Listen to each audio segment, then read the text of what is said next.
तेलंगाना के वजीर ट्रांसपोर्ट पूनम प्रभाकर ने सिकंदराबाद जोन मुशीराबाद और कवाड़ीगुड़ा में सर्कल ऑफिस का इफ्तिताह अंजाम दिया है।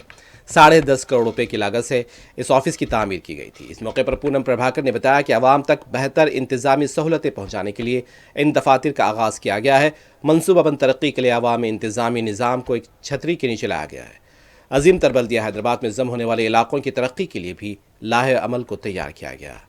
अजीम तर बल्दिया हैदराबाद के हदूद में अब 300 वार्ड्स बनाए गए हैं। 12 जोन 60 सर्कल को कायम किया गया है और इसके लिए जोनल कमिश्नर, डिप्टी कमिश्नर, दीगर ओहदेदारों को तैनात किया गया। इस मौके पर मेयर हैदराबाद जी विजय लक्ष्मी, राज्यसभा के MP Anil Kumar Yadav, deputy mayor M Srilatha, Musheerabad के रुकन असम्बली M गोपाल, कमिश्नर बल्दिया RV कन्नन भी मौजूद थे।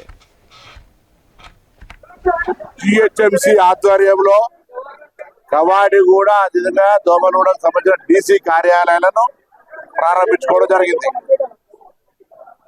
పరిపాలన వికేంద్రీకరణలో భాగంగా greater Hyderabad cure ring road లోపల ఉన్నటువంటి 4 రకాల వ్యవస్థ, గ్రామ పంచాయతీ, మున్సిపాలిటీ, కార్పొరేషన్లు, అదేవిధంగా గ్రేటర్ కార్పొరేషన్ 4 రకాల వ్యవస్థలను తీసి ఒకటే రకమైన వ్యవస్థ ద్వారా పరిపాలనా సౌలభ్యము, ప్రజలకు సౌకర్యాలు అంతా కూడా ఒక ప్రణాళికాబద్ధంగా అభివృద్ధి జరగాలని తెలంగాణ ప్రజాపాలన ప్రభుత్వం రింగ్ రోడ్డు లోపల ఉన్నటువంటి అంతా కూడా ఒక గొడుగు కిందకి తీసుకొచ్చి 12 జోనల్ కమిషనర్లను అదేవిధంగా 60 TCలను నియమించుకొని మరి పరిపాలన కొనసాగించే విధంగా చర్యలు తీసుకు